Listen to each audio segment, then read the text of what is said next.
Buenos Aires spread out below my plane window. The sprawling cityscape, with its mix of modern skyscrapers and historic buildings, was a sight to behold.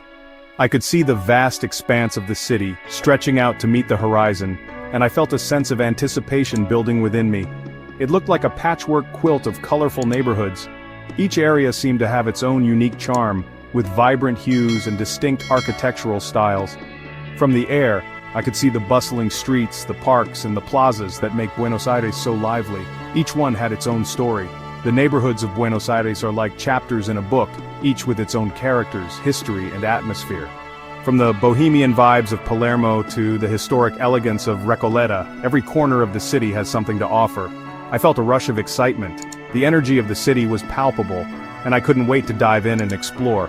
There was a sense of adventure in the air, and I was ready to embrace it. This time, I wasn't using a map. I wanted to experience the city in a more organic way, letting my instincts guide me. There was something liberating about not having a set plan, about being open to whatever the city had in store for me. I wanted to wander and get lost in the city, to stumble upon hidden gems and unexpected surprises, to see Buenos Aires not just as a tourist, but as a curious traveler eager to uncover its secrets. I wanted to see Buenos Aires like a local, to walk the same streets, visit the same cafes, and experience the city from their perspective. To understand what makes this city so special to those who call it home. This trip was all about trusting my gut, going with the flow, embracing the unknown. I wanted to let the city reveal itself to me in its own time, in its own way. I knew Buenos Aires had tons of hidden treasures. From tucked-away cafes to secret gardens, the city is full of places waiting to be discovered, and I was determined to find them. And I wanted to find them. Not just the famous landmarks, but the lesser-known spots that give the city its character.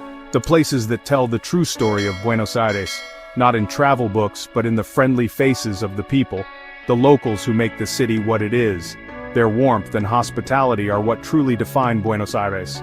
In the smell of cooking meat, the aroma of street food wafting through the air, inviting me to taste the flavors of the city. From empanadas to asado, the culinary delights of Buenos Aires are a feast for the senses. In the sound of tango music coming from a hidden courtyard, the rhythm of the dance, the passion of the performers, the music that tells the story of the city, Buenos Aires is a city of passion, a city of chance, and I was ready to embrace it all. If you enjoyed this journey through Buenos Aires, make sure to subscribe to the GlobeBit YouTube channel for more adventures around the world.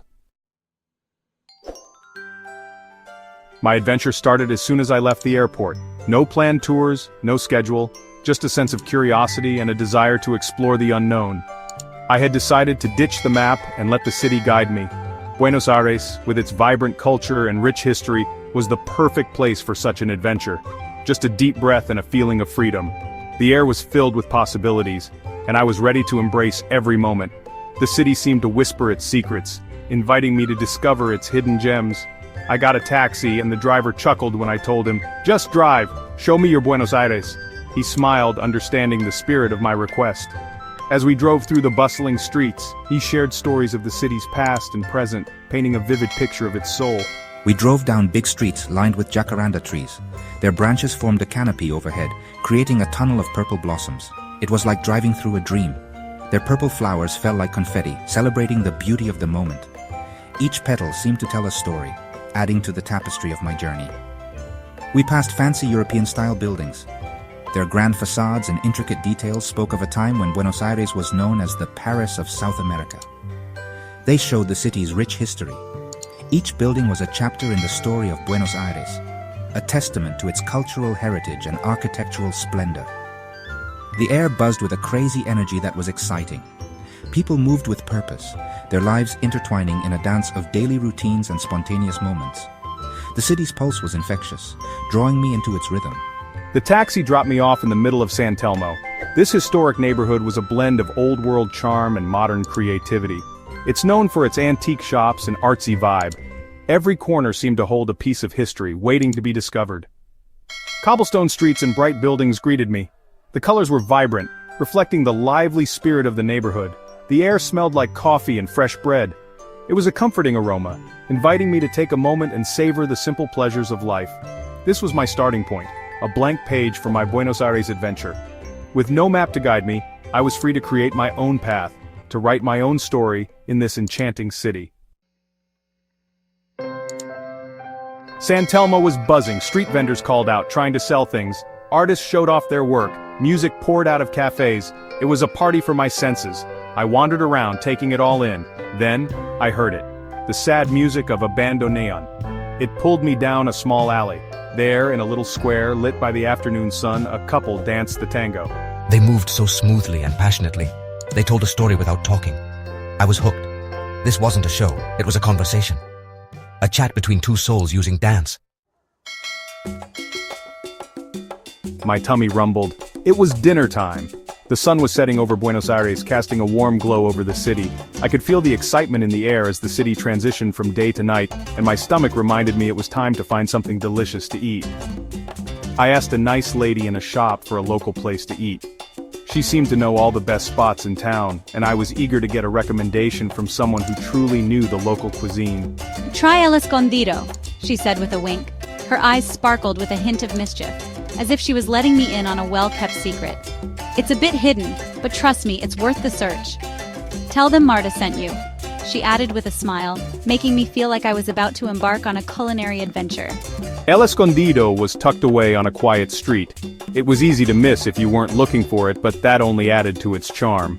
The entrance was unassuming, almost like a hidden gem waiting to be discovered. It looked plain from the outside, but inside it was lively. The atmosphere was buzzing with energy, filled with the sounds of laughter and clinking glasses. It felt like stepping into a different world, one where food and joy were the main attractions. The smell of grilled meat hit me as soon as I walked in. It was intoxicating, a blend of smoky and savory aromas that made my mouth water instantly. It smelled smoky, savory, and super yummy. The grill was loaded with a variety of meats, each piece sizzling and releasing its delicious scent into the air. I ordered the parrillada, a big plate of grilled meats. Every bite was delicious. The plate was a carnivore's dream, piled high with different cuts of meat, each one cooked to perfection. The meat was perfect, tender and juicy. Each bite was a burst of flavor, the kind that makes you close your eyes and savor the moment. The chimichurri sauce, a mix of herbs and spices, made it even better. It added a fresh, tangy kick that complemented the rich, smoky meat perfectly. This wasn't just dinner, it was an experience. The lively atmosphere, the incredible food, and the sense of community made it a night to remember. A celebration of Argentine food. It was a true feast for the senses, and I felt grateful to have discovered such a special place. El Escondido was more than just a meal. It was a celebration of the rich culinary traditions of Argentina. The next day, I went to La Boca. It's famous for its colorful houses and tango shows. But I wanted to see more than the tourist stuff. I wanted to see the real neighborhood. I started talking to an older woman selling handmade crafts. Her name was Isabella, and her eyes twinkled with stories. She told me about La Boca's history, its Italian immigrants, its love for soccer and art. Isabella told me about a small art studio on a side street. Inside, local artists showed their paintings and sculptures, bright murals and detailed statues. Each piece showed La Boca's creative spirit. This was the real La Boca, real, passionate, and full of life. Walking through La Boca, I saw some kids playing soccer in a small square. Their laughter filled the air. One of the boys saw me watching and waved me over. Want to play? He asked in Spanish. I paused, then nodded, smiling. We didn't need to speak the same language to play soccer. Their energy was contagious. After the game, we sat together, sharing mate, a traditional South American drink. Even though we were different, we connected. We all loved laughing, playing, and being together. As my trip ended, I went to the Rio de la Plata. The huge river was like the city, powerful, unpredictable, and captivating. I sat on a bench, watching the sunset. The sky turned orange, pink, and purple. I heard seagulls and the water splashing against the shore. I thought about my trip, the people I met, the things I did. I came to Buenos Aires looking for adventure, but I found something much bigger, a connection to the city and its kind people. Buenos Aires surprised me. It wasn't just the tango, the buildings, or the food, although they were all amazing. It was the people, their kindness, their passion, their love for life. I didn't speak much Spanish, but I always felt comfortable. A smile, a wave, a shared laugh, those are languages everyone understands. The people of Buenos Aires welcomed me, happy to share their city and their stories. I learned that traveling isn't about checking things off a list. It's about connecting with people, it's about enjoying surprises, it's about getting lost in every way. Leaving Buenos Aires felt like leaving a part of me behind. I came here looking for adventure, but I left with something more. An understanding of how powerful it is to connect with people. By not following a plan, I found the real magic of travel. The fun of getting lost, trying new things, and letting each day happen naturally. Buenos Aires taught me that sometimes, the best trips are the ones we don't plan. The ones where we live in the moment, open our hearts, and let ourselves be carried away by the city's energy.